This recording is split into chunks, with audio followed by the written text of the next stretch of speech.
Quinn, where are you? Casa de Weiser. Casa de Weiser. Having Why? a club soda Yeah. in a pink mug. Why? Why are we here?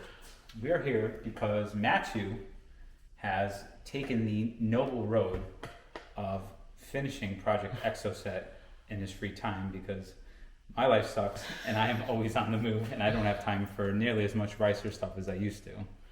So I came over, take a look, and we're going to give you guys an update on Project Exocet to show you where it's at, which it's almost done. Yeah, the I last can't even believe Yeah, it's almost done. the last video, like it's crazy how much of a difference there is. I have been nonstop, like every free He second. hasn't been filming it because nobody cares about the boring details. So And we want to get the exciting content we're with going to this show you thing. guys just the fun stuff. Yeah, let's see where this thing's at. All right, so yeah, it's pretty much done. There's just a little bit of wiring left. Headlights don't work. Turn signals, brakes, or the brake lights do work. Just not the tail light section of the brake. Radiator fans. Yep, radiator fans. We also got to sort out the gas cap and everything like that. But it's pretty much good to go. I mean, I've taken it down the street a few times. Matchew's actually drove it. Yep, I drove it. I mean, the alignment's like way off. You can even feel it. It needs sorting and tuning. We got Yeah. Yeah, we got to tune it because it is a different engine. It does have closed loop tuning on it. I did plug in the ECU and loaded up This came with the Hydra Nemesis. Hydra Nemesis. I loaded the Hydra Nemesis software onto a laptop and everything read perfect. Like it is set up for closed loop, so it does make auto corrections. I don't have the wideband. The gauge itself, I don't have that hooked up yet. But the feed to the ECU's in there. Yeah, so it has two widebands. There's one that's specific for the ECU, and then there's another one just for monitoring. And the one for monitoring I don't have yet hooked up yet. But either way, we're going to tune all that. We're not going to rely on corrections alone. Yeah. Get tuned, and then those will just kind of be there as a safety net. You always want temperature corrections, fuel voltage corrections, water temp corrections, air temp corrections. Yes. Yep. All the corrections. But at least with having a wideband O2 signal, we can actually do AFR corrections too as like an additional safety net. This may be difficult to tune on the street, which is how I've always done my tuning. And the reason being is because you're just going to get blasted with wind noise. So it's going to be very hard, probably, I'm assuming it's going to be very hard to hear any detonation or anything like that. And because it's a turbocharged application, we'll bring it to the dyno to get the final numbers and everything, but any turbo car that we've ever tuned, we have to tune it again on the street because the load changes a little bit, even though it's not supposed to. Yep. It happens. Should we Pop this hood. Yep. do a little quick cut here and pop the hood? All right. Yep. 1 sec. So here's the engine bay. Don't mind this pile of wiring that's all in the wiring tray. We're gonna get a nice cover for that and make that look really nice. Look at that rat's nest, Matchew. Yeah, I know, it's pretty bad. But there's nowhere else to put it. I mean, think about this. This is a tube chassis car. I mean, where else are you going to put wiring? Factory harnesses run down the body lines in the transmission tunnel. Yep. And under the carpeting. We are going to add some carpeting. Yep, we are. I've already ordered some carpeting. We're going to clean up the console there. Do something to protect the paint on the floors. Yep. Maybe even up on the panels that go up too, because that'll just look nicer. Yep. We still got to troubleshoot some relays and some of the electrical gremlins. A lot of these relays were just shot because this car was sitting outside in Florida rain and water forever. So some of those are broken. That's probably the case for our radiator fans that don't come on. Yeah, everything but the radiator fans, like for the engine, works. Like it reads oil pressure, it reads knock. The knock sensor works. Like air temperature, all the O2 sensors. Obviously, we already talked about. Everything works. It's just a matter of like the things that'll make this thing like a road car, really. I got to just take a quick pause here and say that this Paco Motorsports long travel rally suspension kit on here looks very awesome and very serious. And then combined with our rally tires and our Youngblood wheels. Yeah, it looks awesome. Shout out to you guys. That's we're very excited and happy about this. Take a look at this in the back. I love the way that the suspension pokes out. Oh yeah, this is absolute business back here. This thing actually, like, it even came with an Exomotive exhaust, and I like the rear section of it. I cleaned it up the best I could. Yep. It looks pretty good. You know, this car has a cat in it currently, but we're gonna get rid of that. Yeah, and right where the cat is, it also goes down to a very small size pipe. So I do want to talk to Derek, probably, if you're watching this video. Mr. Defensive Octopus on Instagram, our resident fabricator. Which actually, just to show off some of the stuff he has done for this, this is an intercooler that comes with a Flying Miata kit, and it used to have the inlet and outlet on the sides, and he actually lobbed those off, welded it up, and actually made these go vertical. Because one thing I did not want to do, which a lot of turbo Exocets you have to do, is you have to hack up this section of the nose cone in order to fit the intercooler piping. I did not want to do that, and I've seen it done this way.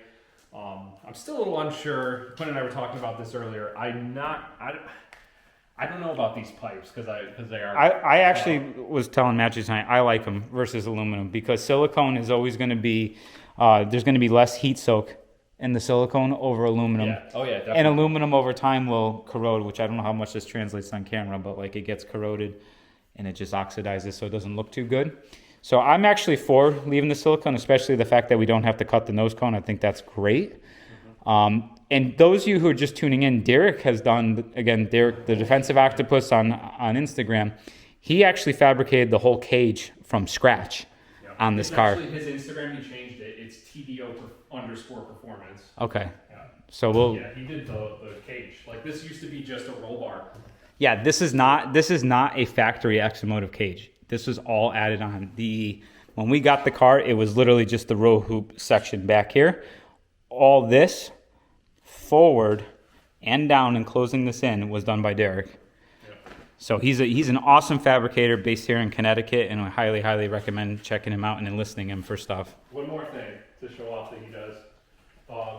So for those of you who like race Miatas, you probably know about the water inlet to the water pump. Which is actually a hard pipe that comes back all the way to about, I don't know if you can get my finger on film, but it comes back like, it's a good, 4 to 5 inches back. It's gross. From where, and it also has a hard pipe that runs to the heater core. Derek actually makes this little adapter here that's just literally, it goes right from the water pipe or the water pump in to an inlet, and then also he welded on a little bung for a feed for the turbo. Much cleaner. Much cleaner. Yeah, it just simplifies everything. So I may have to add that to the ITB Miata because I still have the lame hard pipe. Yeah. Well, you'll have to get rid of. Well, he can actually adapt it and make so you can run an AN line to your heater core too if you want to. Nice. Yeah. Awesome. Also, shout out to Flying Miata too. Yep, Flying Miata has been involved in this. Quinn and I, my turbo car and his ITB car, we both have Flying Miata oil coolers. It's just, I really like the way they mount them. And, we had to get one for this car too, because this car is going to see some abuse. Like, we're going to be... It's a C-Trab cooler. I ran these on both of my Miatas. Yep. I like the mounting location on the factory subframe. Very easy to adapt, very easy to install. They give you a sandwich plate that adapts to your oil filter housing. I don't know if I can get this on camera down here. But in here, you can see the AN lines that are running down from it. Anybody who's thinking about doing track days seriously, you should really consider getting an oil cooler, because that's one of the things that most people don't account for is like sustained high RPM is a bastard for oil temps, and that's when stuff really would start to go. That's when you're going to wear bearings and number 4 cylinder on NA Miatas. everything, anything that requires lubrication. Like, you want to keep those oil temperatures in check. So I do highly, highly recommend getting a cooler. Flying Miata makes it very easy to adapt onto the car. Before I was like as mechanically inclined as I am now, much younger buck. I think I bought my first FM cooler in like 2008. Wow. It was a long time ago, but it was very easy to install, very intuitive.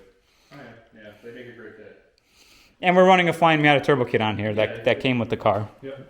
But yeah. What else? I think that's it. Yeah, that's pretty much it. Should we start it up and give them a little sound clip? Yeah, we can start it up. All right, we're going to give you guys a quick start. We'll be right back. Now, mind you, it's untuned. Yes, untuned, but...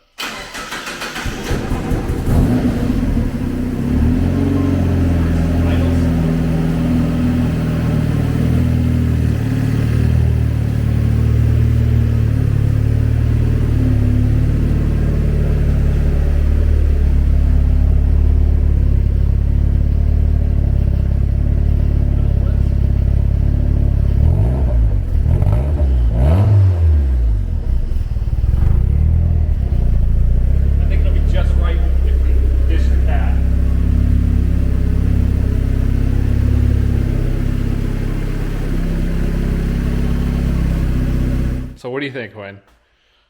What was the last state you saw this car in? It just had, I think we just had put the engine and transmission we in. had the driveline in. It was like a rolling chassis. It's come a long way. It's a lot of work, for sure. But, I mean... We're building the car from scratch. Yeah. That's essentially what's been done here, is a car built from scratch.